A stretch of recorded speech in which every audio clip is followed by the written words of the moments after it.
Unique story channel में आपका स्वागत है। आज जिस स्टोरी के बारे में हम बात करने जा रहे हैं वह सच्ची घटना पर आधारित है।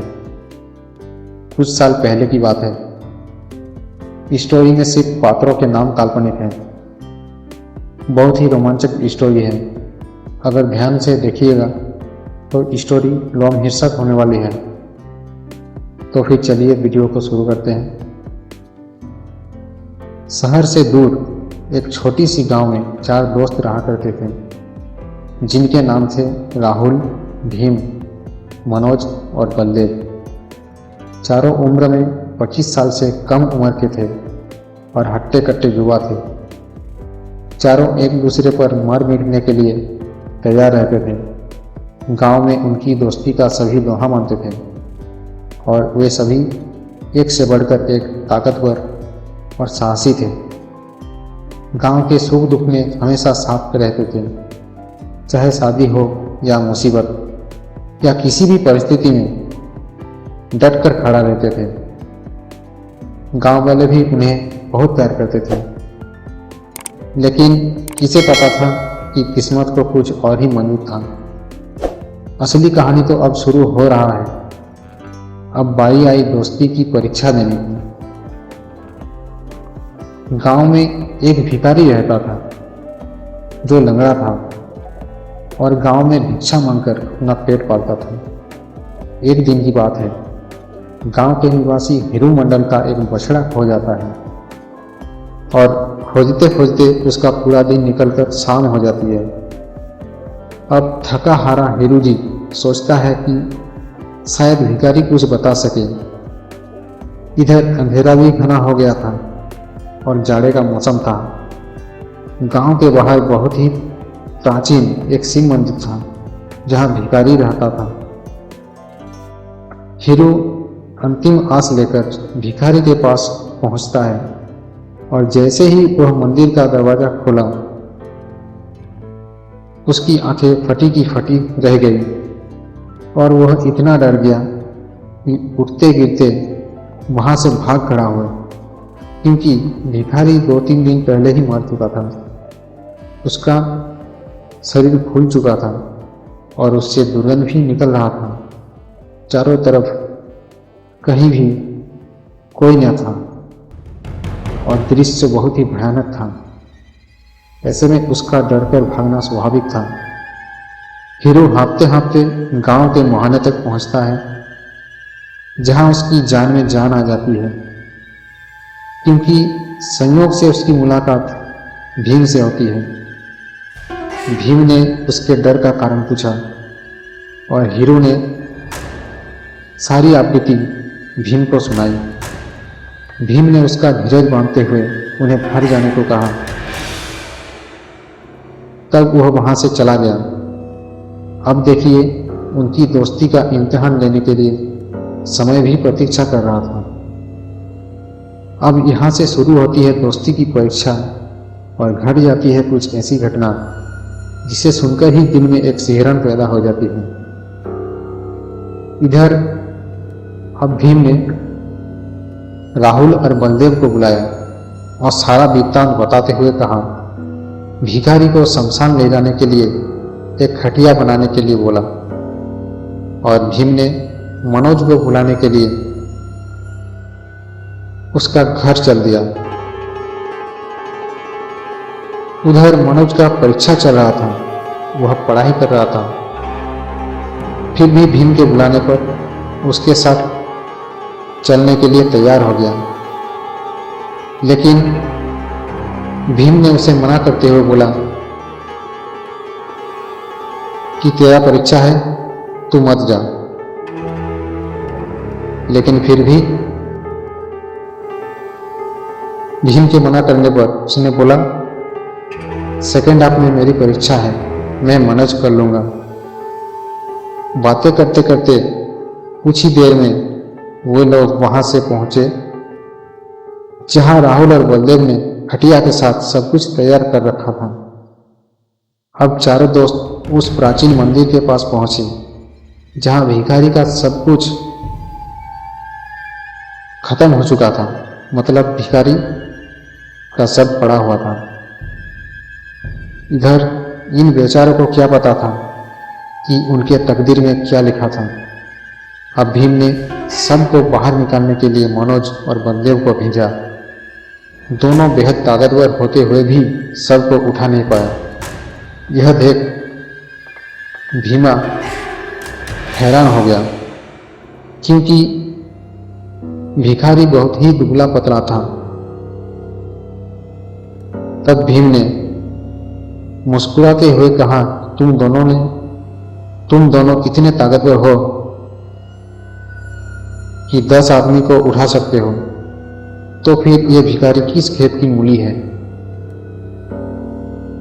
दोनों ने बहुत ताकत लगाया, लेकिन अंजाम वही निकला, उठा नहीं पाया।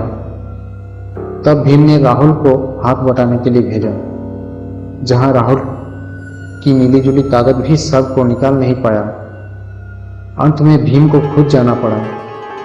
अब चारों दोस्तों ने शव को वहां से निकाल लिया। सबके चेहरे से पसीने छूट रहे थे, जबकि पूस का महीना चल रहा था। वे चारों एक दूसरे को आश्चर्य से देख रहे थे, लेकिन किसी ने किसी से कुछ भी नहीं कहा। रात हो चुकी थी और घनघोर अंधेरा था। पास में घना जंगल था, जहां से सियारों के भयानक आवाजें आ रही थी, जो दृश्य को और भी भयानक बना रहा था। उनके हाथों में सिर्फ एक लालटेन था। कुछ दूर चलने के बाद भीम ने बोला, सब को यहीं जंगल में जला देते हैं, क्योंकि सब बहुत भारी था, जबकि भीम की ताकत सबसे ज्यादा था। इसलिए भीम को सभी बहुत मानते थे। उन्होंने सब को नीचे रखा और भीम ने बोला, राहुल और मनोज यहाँ रहो और मैं बलदेव के साथ लकड़ी लाने जाता हूँ। लेकिन राहुल ने मना करते हुए कहा, आप तीनों चले जाओ, इस दुबले पतले शव को देखभाल मैं अकेला कर लूँगा। इसके लिए तो मैं अकेला ही काफ़ी हूँ। बहुत समझाने पर भी राहुल नहीं माना और अकेले रहने की जिद करने लगे, क्योंकि वह जानता था कि मनोज को अगले दिन परीक्षा देने जाना था। तब भीम ने किसी तरह उसकी बात मान ली और लकड़ी काटने चल गए और खटखट से लकड़ी काटने लगे। कुछ ही देर बाद अचानक एक भयानक आवाज और साथ में हंसी उन तीनों को सुनाई दिया और आह की आवाज आई। दोस्तों, अगर हमारे चैनल में आप नए हैं तो हमारे चैनल को लाइक कीजिए, शेयर कीजिए एंड सब्सक्राइब कीजिए।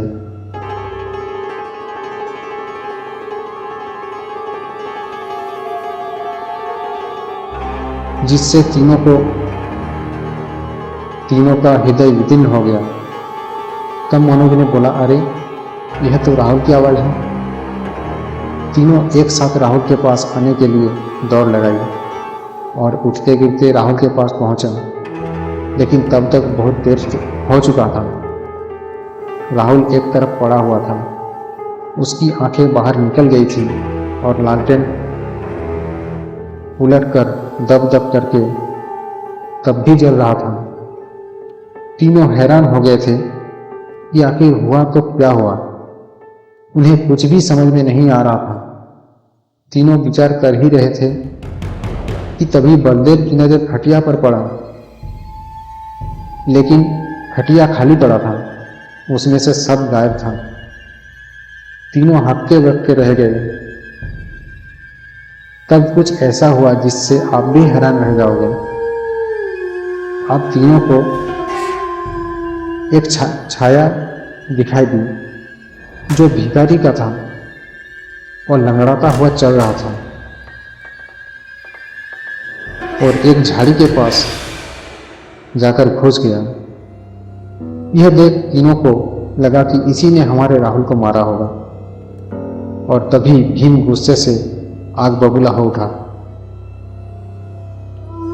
उस वक्त भीम के शरीर पर हाथी का बल था और उनके दिमाग पर गुस्सा सवार था।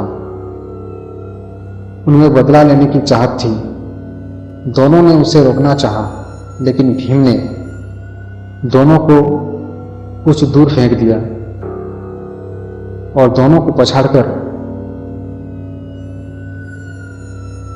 उस लंगड़े को मारने के लिए झाड़ी पर छलांग लगा दिया। अब दोनों उठकर झाड़ी के पास अपने दोस्त को बचाने के लिए गए, लेकिन उन्हें कुछ भी समझ में नहीं आया। आखिर करें तो क्या करें, क्योंकि इंतजार करने के सिवाय कुछ रखा ही नहीं था। झाड़ी के पास न तो भिखारी की छाया थी और न भीम था। यह सब कुछ देखकर भी दोनों बेखौफ भीम के इंतजार में रात भर डटकर खड़े रहे। इधर सुबह होने लगा था। घर वाले